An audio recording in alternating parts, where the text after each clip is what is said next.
जी को अपना बनाने का प्रयास करते हैं। अतः देखिए, देवऋषि नारद ने 3 सूत्र भगवान शंकर को प्राप्त करने के बताए। जरा बहुत ध्यान से सुनना। देवऋषि नारद ने 3 सूत्र भगवान शंकर को प्राप्त करने के बताए। पहला, शिवालय तक जाइए, शंकर को रिझाने का प्रयास करिए। मंत्र चाहे नमः शिवाय जप लो, ओम नमः शिवाय जप लो, डीले कम करो, नमः शिवाय जपो, ओम नमः शिवाय जपो, चाहे श्री शिवाय नमस्तुभ्यम जपो, चाहे महामृत्युंजय मंत्र जपो, चाहे राम कहो, चाहे कृष्ण कहो, तुम्हारी मर्जी पड़े उसका भजन करो। दूसरा, कहीं अगर मौका मिल जाए, चाहे वो टीवी के सामने मिल रहा हो, मोबाइल पर मिल रहा हो, चाहे तुम्हारे नजदीक में कहीं शिव महापुराण की कथा हो रही हो, पंडाल में बैठकर या टीवी के मध्य बैठकर या मोबाइल के सम्मुख या टीवी के सम्मुख बैठकर शिव महापुराण की कथा को सुनो।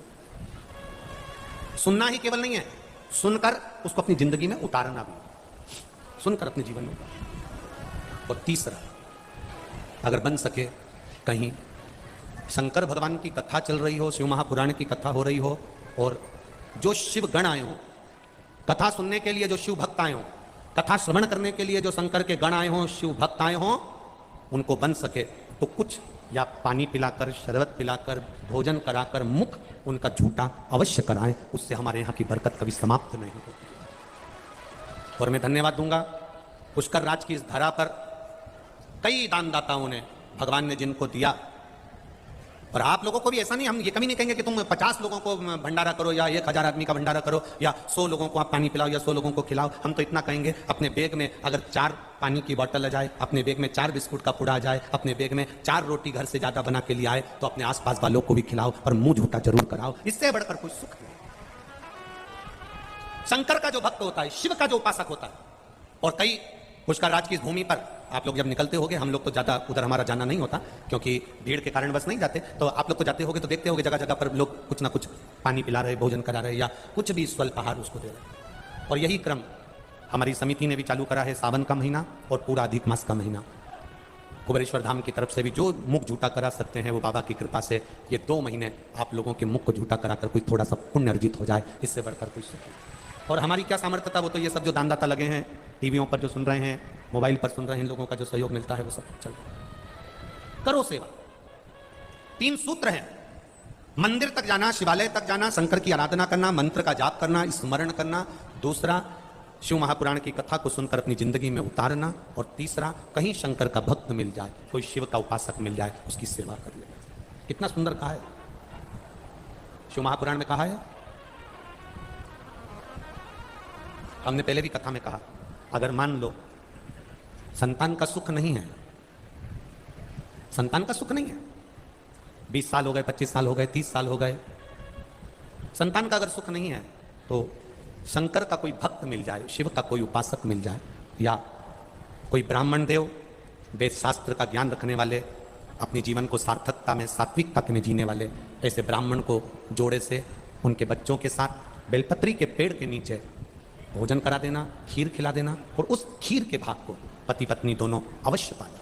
उससे संतान का सुख भी मेरे बाबा प्रदान कर देते। सफेद आंकड़े की जड़ का प्रयोग करो, तुम रुका जी वाला, बरसात में ये प्रयास करो। एक बड़ा सुंदर संवाद आता है स्कंद पुराण का। देवऋषि नारद निकल के जा रहे थे और एक बूढ़ी माँ ने, ज्यादा बूढ़ी नहीं कह सकते, एक माँ ने नारद जी के चरण पकड़ लिए। और माँ ने नारद जी के चरण पकड़कर कहा, नारद जी आप तो देवऋषि नारद हो। नारद जी बोले, हाँ नारद जी आप देवऋषि नारद हो, मेरे मन की एक बात है, मैं आपसे कह सकती हूँ। नारद जी ने बोला, क्या बात है, बोलो क्या बात कहना चाहते हो। नारद जी बस मेरा एक निवेदन स्वीकार कर लीजिए, मेरे घर में संतान नहीं है नारद, मेरे घर में औलाद नहीं है नारद, मेरी उम्र निकलती जा रही है, तुम एक बार नारायण से जाकर कहो ना कि मेरे यहाँ संतान दे दे। माँ ने नारद जी के चरण पकड़ लिए। नारद जी ने कहा, मैं पूछ के आऊंगा भगवान से कि आपके संतान कब होगी। नारद जी श्रीमन नारायण करते करते करते करते बैकुंठ पहुंच गए। नारद जी जब बैकुंठ में गए, भगवान नारायण विश्राम कर रहे थे, लक्ष्मी जी चरण दबा रही थी, लक्ष्मी जी की दृष्टि नारद जी पे पड़ गई। जैसे ही लक्ष्मी माता की दृष्टि पड़ी, भगवान नारायण भी उठकर बैठे, देवऋषि नारद को देखकर आदर करा, सम्मान करा। बोलिए नारद जी कैसे आना हुआ। नारद जी बोलते हैं, आज तुम एक पृथ्वी पर मृत्यु लोक में एक माँ है, उसके घर में संतान नहीं है, बस उसके लिए आपके पास आया हूं। उस माँ ने कहा, मेरे यहाँ संतान कब होगी, आप भगवान से पूछ कर बताना। इतने में नारायण ने ध्यान लगाकर देखा कि कौन माँ ने प्रश्न किया, और नारायण ने कह दिया इसके यहाँ संतान का सुख 7 जन्म तक नहीं है, इसके यहाँ औलाद नहीं हो सकती, इसके यहाँ संतान नहीं है, इसके यहाँ औलाद नहीं है।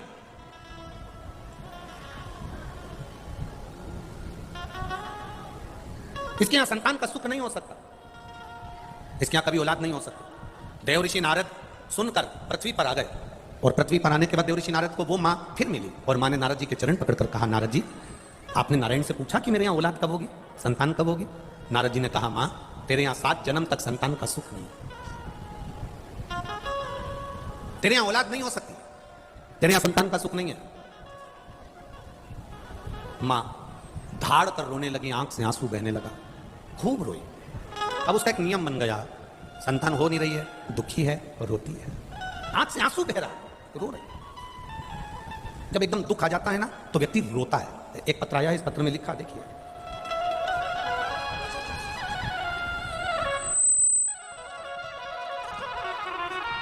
मैं ज्योति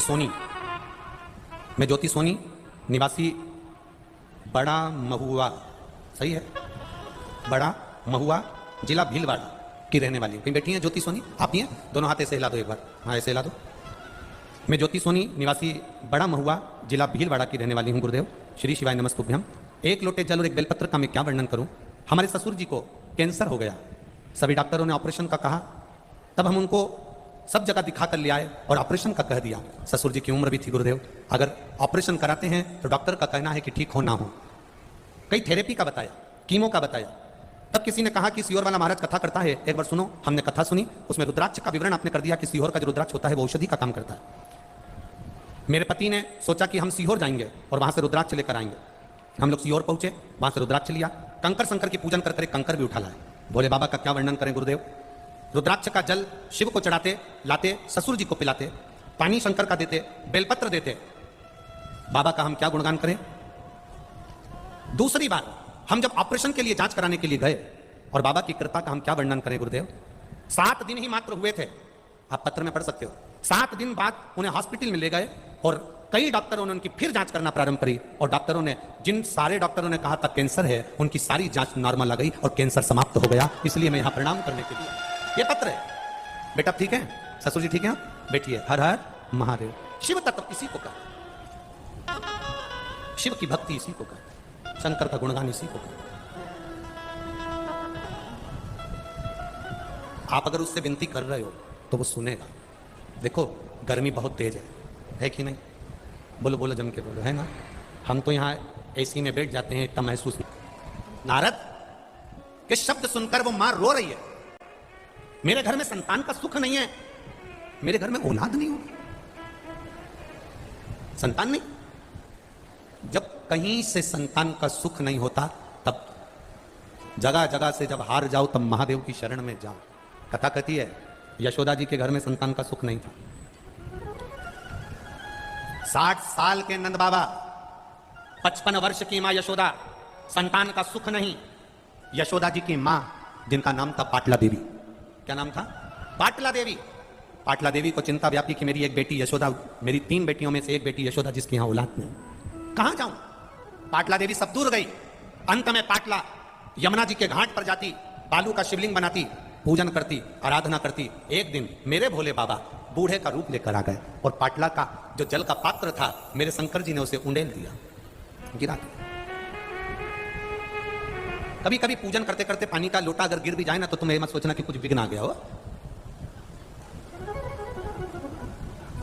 शुभ मुहूर्त देखकर घर से चलो ना चलो चलेगा, पर शंकर जी का मुख देखकर चल दो तो मुहूर्त भी शुभ हो जाता है। आप शंकर के शिवलिंग का स्पर्श कर, शंकर के शिवलिंग का मुख देखकर, शंकर के शिवलिंग का दर्शन कर, शिखर का दर्शन कर, नंदी का दर्शन कर, शंकर के मंदिर का दरवाजा अपने यहां से नियम बना लो। मैं जब भी कहीं जाऊंगी तो शंकर जी के मंदिर के सामने से जाऊंगी। मेरे गांव से बाहर निकलूंगी तो शंकर के मंदिर के सामने से निकलूंगी, उसके दरवाजे से निकल कर जाना, उसकी चौखट के सामने से। शुभ मुहूर्त देखकर घर से निकलो ना निकलो चलेगा, पर महादेव का दर्शन कर निकलना तो मुहूर्त भी शुभ होता चले जाएगा। आपके जीवन में कभी तकलीफ नहीं आई, मुहूर्त शुभ। पाटला देवी का वो जो जल का पात्र था वो बूढ़े बाबा ने गिरा दिया। पाटला को गुस्सा नहीं आया, पाटला ने जल फिर यमुना जी में से भर लिया। यमुना जी में से जल भरा, जल फिर गिरा दिया, फिर जल भरे, फिर गिरा दिया। एक बार पशुपति व्रत करा, नहीं हुआ काम, दूसरी बार फिर करी। एक पत्र आया, एक छोटा सा पत्र है, बीनू कुंवर जोधपुर से का पानी का लोटा बार बार डुल रहा है, क्रोध नहीं आया। आखिरी में भगवान शंकर जो बूढ़े के रूप में थे, परीक्षा लेते रहे, फिर कह दिया पाटला तेरी बेटी यशोदा के यहां संतान का सुख नहीं है, पर एक काम कर, सावन का महीना है, श्रावण की पूर्णिमा के दिन तू अपनी बेटी यशोदा से कह दे कि जितने ब्राह्मण यमुना के तट पर आए उनका मुख झूठा करा दे। जरा ध्यान देना, ये मुख झूठा कराने का बड़ा मुख झूठा करा। यशोदा जी के पास खबर गई, नंद बाबा ने ब्राह्मणों को निमंत्रण दे दिया, भोजन में खीर और मालपुआ बन गया। नंद बाबा ने परोसा, नंद बाबा की दाढ़ी सफेद, बाल सफेद, यशोदा जी हाथ में चूड़ा पहनकर, पांव पैजनिया पहनकर, करधनी पहनकर, माता यशोदा सिर में इतना घूंघट डालकर खीर परोसने के लिए गई। इतने में ब्राह्मणों ने देखा कि नंद बाबा बूढ़े और ये इतना घूंघट डाल के तो इनके घर के बेटे की बहू दिख रही है, पर इनके घर में कोई औलाद नहीं है। तो सारे ब्राह्मणों ने मुख झूठा करते करते, खीर मालपुआ खाते खाते आशीर्वाद दे दिया, पुत्र भव। और जो आशीर्वाद दिया पुत्र भव, यशोदा जी ने अपना पल्लू ऊपर करा। सारे बाबाओं ने देखा कि इसके भी बाल सफेद हैं, ये भी बूढ़ी है। नंद बाबा ने कहा मैं 60 का, ये 55 की, बुढ़ापे में कहां संतान होगी। संतों ने कहा हम शंकर के भक्त हैं, शिव का भक्त जब मुख झूठा कर कर कुछ वर दे देता है खाली नहीं जाता, बेटा आएगा भले वो कहीं से भी आए। और वो हुआ, चमत्कार सा हो गया, लोगों हो गई बात निराली। रात ही रात में नंद बाबा की दाढ़ी हो गई काली, और ना जाने किस ऋषि मुनि ने धागा हाथ लपेटा कि नंद घर अनहोनी हो गई, बेटी हो गया बेटा। ये शिव कृपा, ये उसकी उदार, ये करुणा। तो हम क्यों चिंता करें? अब यहां चिंता का विषय है, बूढ़ी मार हो रही है, मेरे घर में औलाद नहीं है, मेरे घर में संतान नहीं है। अब बाबा तो बाबा, बाबा तो बाबा तो कहे ना, जो कोई नहीं करता डमरू वाला करता है, जो कोई नहीं करता डमरू वाला करता है। खाली रही झोली वो ही तो भरता है, खाली रही झोली वो ही तो भरता है। हर घड़ी हर क्षण हमारे साथ चल रहा है, हर पल। बिलक पड़ी बूढ़ी मां, आ गया बाबा, 4 संत आए, भस्म रमाकर, जटाजूट बांधकर, अलग जगाते हुए उस गांव में आ गए, और गांव में आकर चिल्लाकर कहने लगे बहुत भूख लगी है मां, बहुत भूख लगी है, आज कुछ दे दीजिए, भूख लग रही, भूख लग रही है, कुछ दे दीजिए मां। अब कई बार मांगने वालों से चिढ़ाने लगती है, बोलो सही है कि गलत? कई बार मांगने वालों से चिढ़ाने लगती है।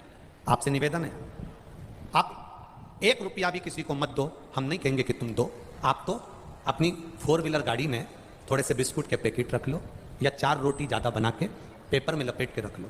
कोई भूखा है ना, उसको रुपये की जगह आप वो देकर आगे बढ़ जाना, वो जीवन का एक सुख प्रदान कर पाएगा। हम नहीं कहेंगे कि तुम करोड़ों का धन प्रदान करो।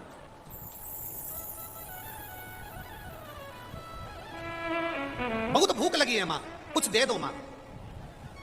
देवर्षि नारद जिसको कहकर गए तुम्हारे घर में औलाद नहीं होगी, 7 जन्म तक संतान का सुख नहीं, भूख लगी है मां, कुछ दे दीजिए, भूख लगी है मां। संत आए, मां अब बार बार पीछा पकड़ रहे हो। मां ने कहा कि और कहीं चले जाओ, मेरा दिमाग ठीक नहीं, आज मुझे अच्छा नहीं।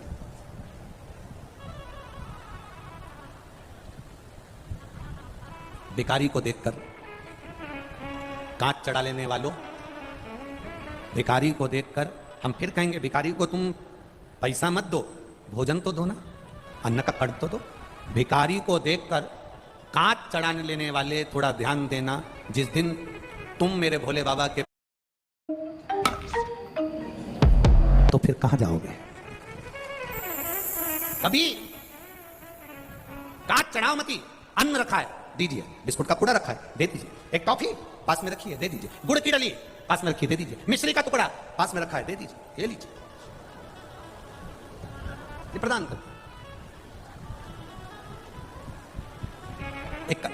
एक बात कहना चाहेंगे, बहुत पुरानी है।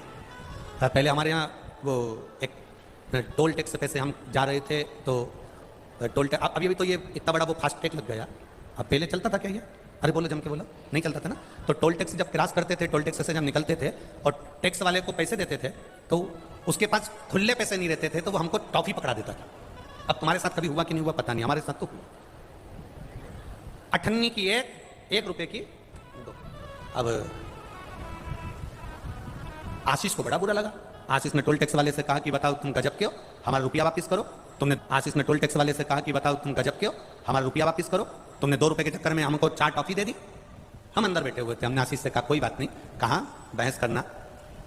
वो माने नहीं, पैसे दे नहीं, और वो कि टॉफी दूंगा, मेरे पास खुले है नहीं, 4 टॉफी ले। हमने आशीष से कहा रखो इसको, रखो, हो सकता है बाबा की कोई मर्जी होगी। ये 4 टॉफी उसने दी है, बाबा ने कुछ सोच कर दिया होगा। अब हम तो जो भी कुछ बात करते हैं तो बाबा के भरोसे पर ही करते हैं, हमारी आदत में है। अगर कोई आ भी गया तो हम ये सोचते हैं कि भोलेनाथ ने इसको भेजा था तो मिलना हो गया, नहीं तो कौन किसके यहाँ जाता है। यहाँ कथा हो रही है तो हम कह देते हैं भोलेनाथ को, खंडेलवाल परिवार को पकड़ना था और कथा करवाना थी, ये तो भोलेनाथ ने करवा दिया।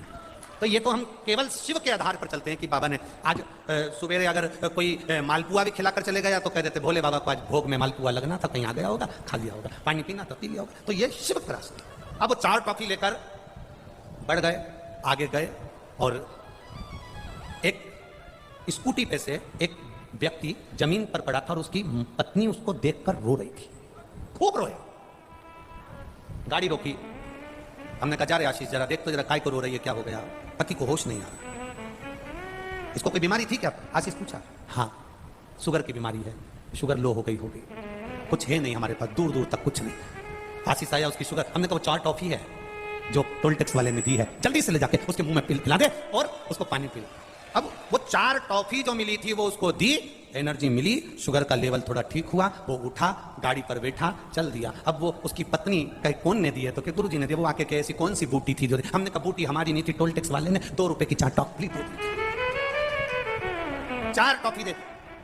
जो कर रहा है वो सहज नहीं करेगा, जो दे रहा है वो सरलता में नहीं देगा, जो उसने करा वो कभी कम ना करेगा। अगर कोरोना काल में आप लोगों ने शंकर की कथा सुनना चालू करी है, जितने बैठे हो आस्था चैनल के सामने, जितने बैठे हो मोबाइल के सामने, जितने बैठे हो इस पंडाल में, अपने दिल पर हाथ रखकर बोलना कि जितने साल से तुम शंकर की कथा सुन रहे हो, उसके पहले का समय निकालना कि दुख के क्या दिन थे, और कथा सुनने के बाद जो बाबा ने तुम्हें पकड़ा है उसके बाद के दिन क्या है, तुम अपने हिसाब से निकालो। अगर बाबा नहीं देता तो तुम अपना गांव छोड़कर इतनी भट्टी में, गर्मी में शिवपुराण सुनने आते। आज के श्रोताओं को लेने के लिए गाड़ी भेजो। आज के समय में कथा में भीड़ इकट्ठी करना है तो सोफे की व्यवस्था करो, कुर्सी की व्यवस्था करो, एसी का हाल करो, खाने की व्यवस्था करो, वीआईपी पानी की व्यवस्था करो, तो लोग कथा सुनने जाते हैं। आपको कौन सी अच्छी व्यवस्था दे दी? कोई व्यवस्था हम नहीं दे पाते, पर बाद में 7 दिन की कथा सुनने के बाद 3 महीने में जो वो व्यवस्था देता है उसके आगे हम कुछ नहीं दे सकते।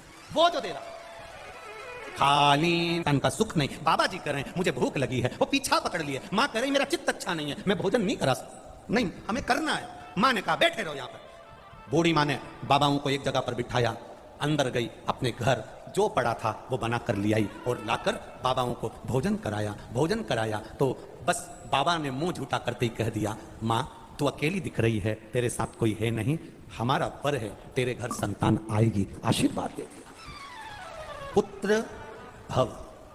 अब बूढ़ी माँ बाबा के सामने ठाका लगाकर हंस दी। बूढ़ी माँ खूब हंसी कि नारद जी ने क्या कहा था, भगवान विष्णु ने क्या कहा है, 7 जन्म तक संतान का सुख नहीं है। हंस दी बूढ़ी माँ, हंसी। ठीक है बाबा, आपने जो दिया आपका आशीर्वाद हमें स्वीकार है। समय आया, माँ के घर में बेटे ने जन्म ले लिया। माँ के घर में बेटे ने जन्म लिया। जन्म लेकर बेटा थोड़ा सा बड़ा हुआ। देवऋषि नारद आज फिर उसी मार्ग से निकल कर जा रहे थे तो क्या देखा कि बूढ़ी माँ अपने बेटे को भोजन करा रही। पूछा, देवऋषि नारद अंदर गए, माँ से पूछा, माँ तेरे घर में औलाद कब हो गई? बूढ़ी माँ ने कहा 4 संत आए थे, शंकर के उपासक थे, उन्होंने भूख में भोजन मांगा, मैंने भोजन दे दिया, उन्होंने वर दे दिया, तेरे घर पुत्र होगा। नारद जी को क्रोध आ गया, दौड़कर भगवान विष्णु के पास गए। आपने तो कहा था कि 7 जन्म तक इसके यहाँ संतान का सुख नहीं है, आपने तो कहा था 7 जन्म तक संतान का सुख नहीं है, फिर 7 जन्म तक संतान का सुख नहीं था तो फिर ये औलाद कैसे हो गई? भगवान नारायण ने नारद से कहा, सुनो नारद, शिव का कोई भक्त होता है, कोई संत, कोई साधु, कोई सहज शिव उपासक होता है, जब उसका मुख कोई झूठा करा देता है और वो जब वर देकर जाता है तो विधान भी पलटना पड़ता है और शिव के अनुसार देना पड़ता है। देवता देते हैं पल्ला झाड़ कर और मेरा महादेव देता है छप्पर फाड़ कर। देवता पल्ला झाड़ कर देंगे, ब्रह्मा जी देंगे तो तुम्हारे विधान में जो लिखा होगा वो देंगे, भगवान नारायण देंगे तुम्हारे भाग्य में जो लिखा है वो देंगे। पर मेरा महादेव भाग्य नहीं देखता, मेरा महादेव तो इतना देखता है कि तुमने किसी प्यासे को पानी पिलाया, तुमने किसी भूखे को भोजन कराया, तुमने किसी को औषधि दे दी, तुमने किसी जनमानस का कुछ सहयोग करा है। इसलिए हमारे यहाँ कहते हैं सेवा मूल है।